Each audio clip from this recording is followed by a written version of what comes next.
the week. Dylan Sinn from the Fort Wayne Journal-Gazette's with me, as is Dustin Schutte from Outsider.com, as he always is. Of course, big news for Indiana, Dylan, with the announcement that Xavier Johnson's medical hardship waiver was approved by the NCAA. I wasn't surprised because I was expecting from the conversations I'd had, the people I talked to, they weren't concerned. I know that wasn't that long ago that we just saw what was the kid from transferred to Duke from Michigan, Joey. Hart, that his was denied, but the difference was Joey Hart was trying to get his very first year back 5 years ago, and he had averaged over 30 games a year for the last 4 seasons, and Xavier's trying to get his final year back, and he had another year where he only played 16 games, by the way. So, but anyway, he will be back for Indiana for certain. You can stop worrying about that. That's a piece that you don't have to worry about, but people are still wondering as we continue to talk about the need for shooting for Indiana and scoring, or both in one package, but it's a glaring need, and not many Division I teams of Indiana stature has 3 open scholarships right now. Yeah, I mean, it's not they're the way I put it in the story that I wrote last week was that basically it's not panic time, I don't think, just because there are still plenty of solid players in the transfer portal that you can go get. There some of the bigger names are not some of the bigger names have gone off the board, but there are still probably some that haven't even entered the portal yet. And there are still some very good players in the portal that you can go get. But what I did say is that I think Indiana thought they would be further along at this point than they are, right? Well, they went all in on these on these 2 guards. I mean, they did, which I mentioned earlier. I'm like, well, that's a problem. You cannot go all in and have no backup plan. Even if you go all in, you still have to have a reliable plan B, and obviously, I guess that wasn't the case. Yeah, I mean, we don't know exactly what conversations they've had behind the scenes, right? We don't know if there was some kind of backup plan that they put together that they're kind of pivoting toward now. But there's still time for them to get involved with plenty of guys as we go forward here. I don't think it's time for there's no way we're going to get guys next season. We're going to have to play with 10 guys or any of that kind of stuff. I still think that they should have gotten involved with Brandon Newman. I'm going to say that all of this offseason into next year when he's averaging 20 points on 40% three-point shooting at Western Kentucky, where he transferred to yesterday. But Western Kentucky. Kentucky. Yep. He's teaming up with Christian Lander there. So, yeah. But obviously Indiana did not make him a priority when he got into the portal. But there are still guys in there. I think CJ Frederick is another guy, transfer from Kentucky, previously played at Iowa. But he's at Cincinnati. He transferred to Cincinnati. Okay. So yeah, I mean, there are still guys available, but it's going to be kind of a pivot that IU has to execute here over the next couple of weeks. Sometimes I wonder too, when it comes to the transfer portal, and we talk about, we don't know, like you said, Dylan, it appears that Indiana didn't maybe have a backup plan. But we don't know what those conversations were like. It also makes me wonder, what were the conversations when you go all in on some guys? It makes you wonder what they were told initially. Like, yeah, we just we're what was, did they feel, how comfortable did they feel that those guys were going to sign? And did Tennessee swoop in at the last second? And it was a shock. Like, that's the stuff that's always interesting to me, because you don't know behind the scenes what kind of conversations the coaches and the players are having. Indiana might have said, this is a lockdown deal. We don't need to recruit anybody else. They've told us they're coming here. And then all of a sudden with NIL, who knows what an offer could have been from Tennessee as opposed to what they could have gotten at Indiana, or playing time, or the opportunity to win, whatever the case might be. there's just so many different factors, and I think that's why it makes the transfer portal so interesting. Yeah, I mean, especially with Chris Ledlum, it seemed by all accounts that IU was convinced he was coming, right? And that's obviously an issue. You never want that to happen. And I think it's kind of a double whammy because not only were they convinced he was coming, but I think that they were so convinced that it convinced Jamison Battle that he was coming, because Jamison Battle was another guy they were involved in early on, kind of the same position as Chris Ledlum, that bigger wing that can shoot a little bit from the outside, that would have fit in really well with what IU needed. Jamison Battle seemed like he was considering IU pretty strongly, and then chose Ohio State instead. And you wonder if Chris Ledlum had chosen Tennessee, and then Indiana had been able to say, "Well, we have a spot for you," basically with Jamison Battle, how that goes differently. So it's kind of a double whammy. It seems like Tennessee swooped in right at the end with Ledlum. The rumor was that they had kind of basically a part of their pitch was, you don't want to play in the Big Ten. Look at how physical it is. You don't want to play in that league. That was kind of Tennessee's pitch at the end, and apparently that convinced him, at least in part. I'm sure, I am certain there was some kind of NIL component, although Indiana has been, by all accounts, pretty good in the NIL space. I don't think they would have gotten some of the recruits they've gotten over the last 2 years here without having a very, very solid NIL, especially we have Jalen Hood-Schifino running around saying, "I had a great time at IU. Everyone should go to IU." I don't think Jalen Hood-Schifino would be going around saying that if IU hadn't taken care of him through NIL. But it's a loss, right? And so Dalton Connect was another one where I don't think they were ever convinced that he was coming, just because they couldn't get him even to come on campus, right? Like that they tried to get him to take a visit, and they couldn't even do that. And then when he and Ledlum went to Tennessee together, I think at that point, because they visited Tennessee together and then committed within a day or two of each other a couple days later, I think at that point, that's when Indiana had to start saying, okay, Ledlum might be less of a sure thing than we thought. And that's when you have to start pivoting. But these guys want to take a little bit of time. So even if you start pivoting, then it's going to take a week or 2 or 3 for that to start bearing fruit. So I think it's going to be a little bit before we see a few more commits for Indiana. And they probably won't be at the same level that they would have if they'd gotten Ledlum or Connect. I do think that I still think there are guys out there that are available that you can find, very, very talented players. But it's going to be longer into the offseason before this roster is settled than I think IU wanted. Yeah, and now it's still there with some questions, of course, but school's not let out yet, and these players won't even make it to campus till June.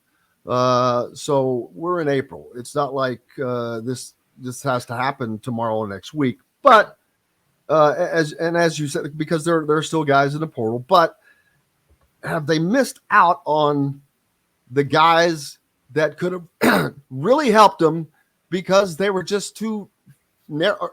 Were they? I don't know. I know you can't answer this and I can't answer this, but I wonder, were they just too narrow focused? I've mentioned this a couple of times. Man, they went all in on Ledlum and Necht, and it's like they put all their eggs in one basket without a backup plan. And boy, it failed miserably, because you not only do you not get one, you lose them both to the same damn school, which I don't know how that happened. But it just seems like they're missing out on too many other good ones. Yeah. By failing to have been engaged. Yeah. I mean, I think Caleb Love was a significant miss for them. I don't know how much he was considering Indiana. I know they said there was interest there. I don't know if they kind of were off of him and on to other people. I think that was a significant miss. I think letting Michigan kind of get him over you when you have had a track record over the last couple of years of being really good at developing guards, I think that he would have worked very well under Mike Woodson. And now you have to play against him next year. That's a significant miss for me. Jamison Battle, again, pretty significant miss. And I think that one is related to going all in on Chris Ledlum. It hasn't been a total collapse, because obviously Khalil Ware is a fantastic player, or fantastic talent who could be a fantastic player.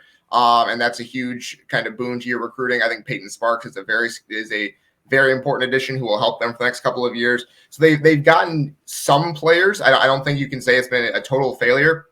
But I mean, going into the offseason, we knew that this was going to be a process, right? Like the way that last season was set up, and I think we kind of talked about this with Zach Osterman last week, was last season was set up as the year to go get it, right? Like the idea was you had such a good season last year that it convinces people in the portal this year that you are on the rise and they want to be part of that.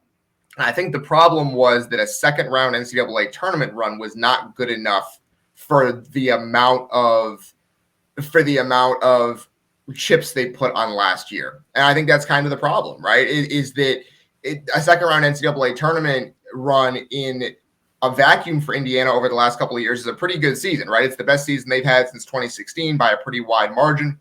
They were a very, very good team down the stretch of the regular season. They just happened to run into a team that was probably underseeded, Miami, in the second round. But that they needed to be better than that for what they wanted to do this offseason. I think that was kind of the concern going into the offseason was, and I said this on Twitter and I got some pushback, which is like, it's my thought was it seemed to be Sweet 16 at the minimum for what they wanted to do this offseason. And people were like, well, does one game in the tournament matter that much? And I was like, yes, because there's just something about getting to the second weekend of the tournament that feels different than losing in the second round. It's you're being talked about for an entire another week. Right. There's just kind of that sense that you're one of the elite teams in the country, that you made it through the craziness of the first weekend. Right. And they didn't. And it's you needed a boost from the end of the season to boost what you were trying to do in this offseason. They didn't get that. And I wonder how much of that is paying fruit right now. Well, and I wonder too, when Jim, you mentioned them casting a wider net, you also kind of have to strike a balance in that you want to get the best players. And if you are out talking to 6 or 7 different guys and those guys want to commit right away, what do you do? Because if you tell them, well, hold on now, we're talking to some other guys here, they're going to go somewhere else. So you've got to try to strike this delicate balance, in my opinion. I don't know that you need to cast a wider net. I think the problem is more of what Dylan said, in that you don't have the amount of success that you need to attract some of these players.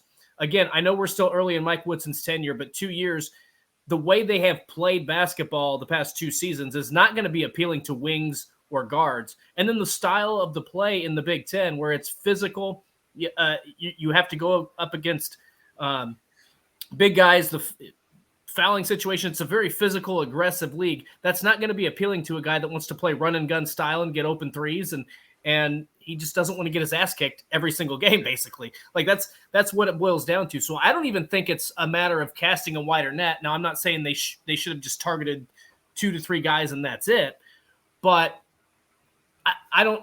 If you are recruiting 2 or 3 guys for 2 or 3 scholarship spots, or excuse me, if you're recruiting 5 or 6 guys for 2 or 3 scholarship spots, and you have those 2 or 3 guys that are maybe on the back burner, and they're like, I want to commit, and you say, whoa, those guys are not going to stick. They're not going to be there. They're not going to wait on you. They're going to go somewhere else where they're a priority.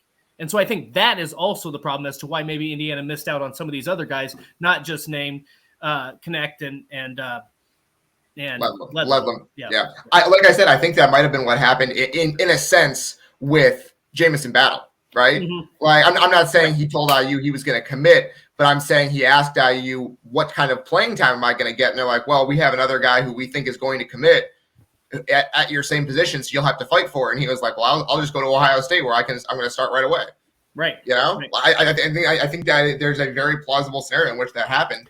The part about that bothers me and basically pisses me off. When I played sports, nobody guaranteed me jack. Well, sure. I started, but I had to work and earn those spots. And no coach ever treated it that way. That's ridiculous. If you think you're that damn good, you should be going to the NBA draft. It's recruiting. Yes, I yes, get it. I get it, but it's ridiculous and stupid. And I'm not saying that Ohio State promised him a starting spot or anything like that. I'm saying he looked. Well, they at the probably roster. could. They sucked last year. They probably could. But he probably looked at the rosters and did the math, right? He probably asked both of them, who else do you have coming? What is the situation here? And if IU told him, well, we also have Chris Ledlam coming in. We'd love to have both of you. It'd be great competition. And Ohio State said, well, we don't have anyone at your position and we really need you. Where are you going to go? Right? What are you going to choose? Just like I said, putting all your eggs in one basket, counting them before they're hatched. Right. And they didn't.